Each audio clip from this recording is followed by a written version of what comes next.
But in Ukraine, I did have bats in my apartment, so I guess you could count that as wildlife. And in California, there were dogs and cats around. I guess you could call that wildlife.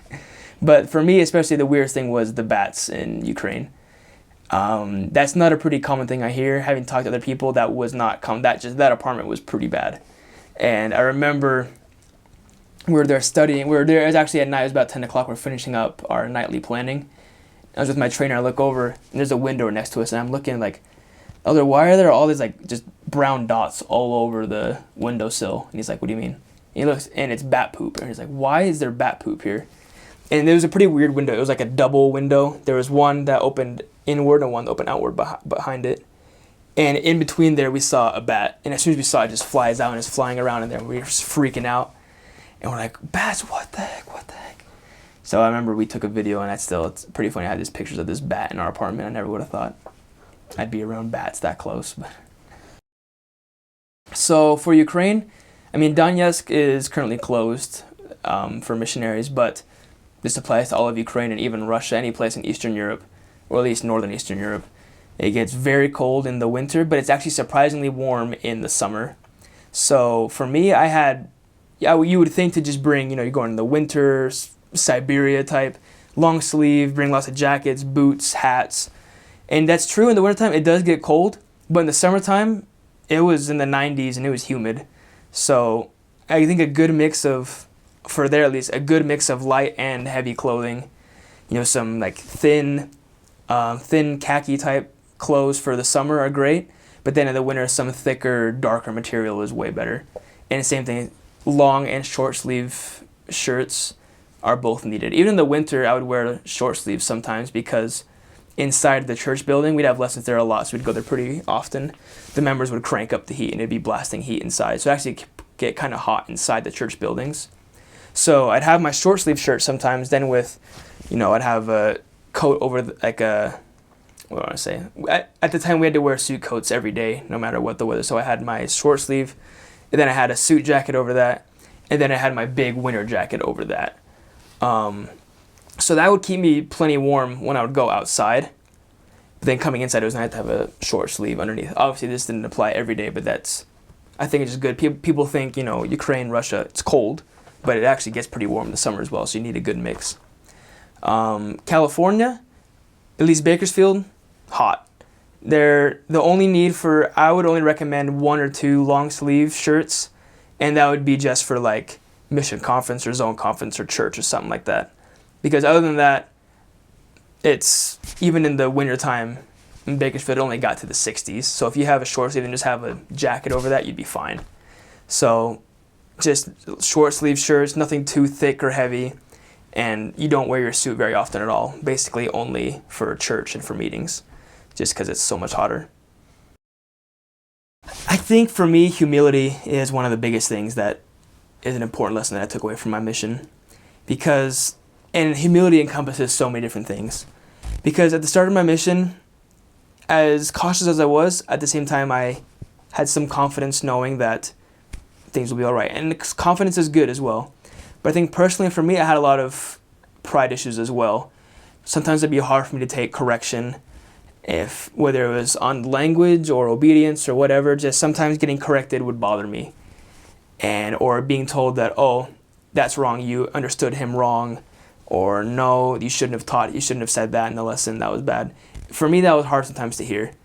But I think learning to accept that makes night and day difference on the mission, because when you have this prideful expectation of yourself, you're going to get let down a lot because you're not perfect, you're going to make mistakes no matter what, no matter how hard you try, no matter how hard you try to keep the rules, no matter what you do, you're going to make mistakes.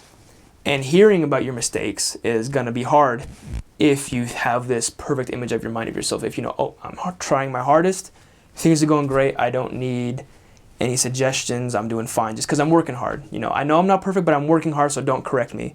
You're going to have a hard time because you're going to get corrected a lot. You're going to make mistakes.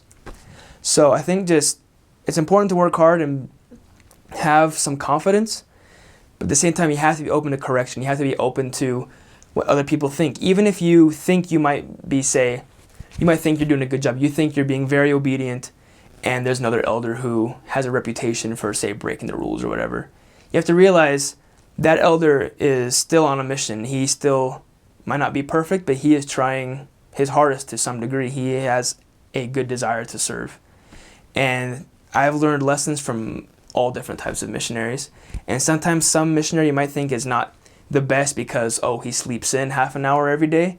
You might understand when they actually talk to people, they're so genuine and can talk to anybody on the street and can really connect with people on a personal level that you might be struggling with. Everybody has their own strengths and weaknesses, and it's not fair for you to judge someone else on their weaknesses because you have some different ones on your own. So for me, that was big just throughout the whole mission.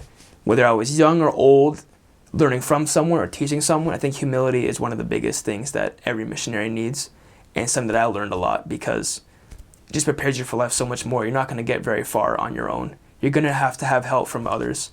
That's why you have a companion. That's why you have all these resources on your mission. That's why they give you study time. That's why they give you Preach My Gospel. That's why they give you all these zone conferences, district meetings, and whatnot. It's time to learn, time to improve, time to help each other. And notice it's not just one boss teaching everyone else. It's people helping each other. It's discussions. It's missionaries coming from different walks of life, different cultures, all coming together for the same purpose. And once everyone understands that, it's amazing because everybody gets along. There's people on my mission, companions that I had, that I probably would never think of talking to if, I wasn't on a mission, if I wasn't put with them. They're just not different interests, different backgrounds, we just wouldn't mix otherwise. But then you work with them and you realize they're great people just like you. And without them, you'd be a lot more lonely and have a lot harder time getting anything done just by yourself. So it's important to know that to be humble, accept correction, and help others when you can. The word in Russian for education is образование, and the word for circumcision is обрезание.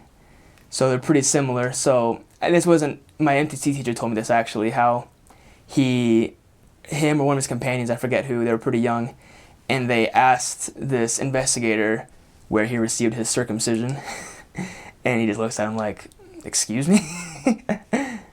So that's a pretty common mistake in Russian that people make, I guess. I was getting a haircut, and I'd had the same haircut since my junior year in high school, and I was, it's been 4 years, I want to get something new.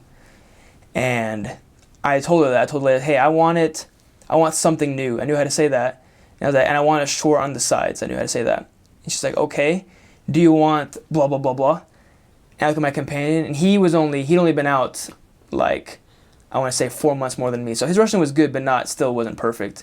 And he's like, I'm sorry, dude, I had no idea what she just said. And I said, sure, go for it. That was the worst decision because right after that, she cuts my hair and it looks fine. And then she just gets the razor out and just cuts these steps right into the side. So I had these 2 steps going all the way down the side. And I'm like, oh my gosh, Fred's going to kill me. And we had literally a zone conference a week later, and the mission president was going to be there. And she's like, do you want it on both sides or one? And I'm thinking, I've got it on one side already. Just get the other side too. So she does it on the other side as well. I figure, if it's even, it looks a bit better. I don't know. I don't know if that was the right or wrong decision. So I have these steps coming down the side of my head, and I look like some kid on the street. And I remember members saw me like, what are you thinking? So I remember we had a week, and we get to zone conference. And that morning, okay, I cannot show up to zone conference with mission president seeing this. It's going to look terrible. So my companion, he gets his shaver, and he tries to just shave down what's grown to get it as even as possible. And my sides are almost bald. It's just so short still. I go to zone conference, Mr. President didn't say anything, so I survived. But lesson learned, that's a big mistake a lot of people make going foreign. They'll just say yes. If they don't understand, don't say yes. You don't know what they're saying. So there's one time in California, at first I was on bike, then we got a car for a bit, and then we got the car taken away and we're on bike again. But we told the mission president, hey, President, our area is huge. All our investigators are far, far away. Just sharing a car with other elders for 2 days a week is kind of hard because sometimes they're busy those days, and then we can't be with them for a whole week. So we eventually ended up getting a brand new car, and that was awesome. I felt so great knowing that we had this brand new car. We picked it up, had 30 miles on it, just had that new smell and everything. We're ready to go. 3 days later, I'm in the gas station. I scratch it up against one of the poles there. And I felt so dumb. I've been waiting for this new car, finally got it. And then I do a light scratch. Thankfully, it wasn't too bad, and I was able to rub most of it out with like nail polish or something. But still, just knowing how dumb am I for scratching literally a brand new car. Have a good attitude and be as excited as you can, because no matter how excited you are at first, you're going to have hard times on the mission. You're going to be discouraged. You're going to have times where you're not having a lot of success. And you're gonna have a companion you don't get along with. You're gonna get sick. You're not gonna like the weather. There's gonna be some problem, and you're not gonna want to go out and work that day. You're gonna want to go home one day. You're gonna just be homesick or whatever. There's gonna be some problem. But if you understand why you're out there in the first place, if you have a goal in mind, it's so much easier to get through it. Because if you come out in the very beginning, not excited, going out because your mom made you or because your girlfriend wanted you to, it's going to be so hard to make it 2 years. You're going to be counting down the days, and that's going to be the longest 2 years of your life. But if you can at least go out there, at least convince yourself at first, find some reason for yourself to go on the mission. Not because someone else told you, but because you want to do something right, or because you are making a conscious decision on your own to do this. Find some reason to be excited and to have fun with it. And it's just going to be so much easier, because if you don't have fun with it, you're going to have hard times. If you take it too seriously, if you beat yourself up after every mistake you make, you're going to be miserable for 2 years. If you're willing to be humble, willing to accept correction, but at the same time if you make a mistake, just roll with it and just get right back up, it's going to be so much easier getting through 2 years. You're going to end up loving those 2 years because you're learning, you're helping other people, and you're having a good time and making new friends. There's not much more you could ask for. I had a companion. This was in California. I was training. This is the first time I'd ever trained, actually.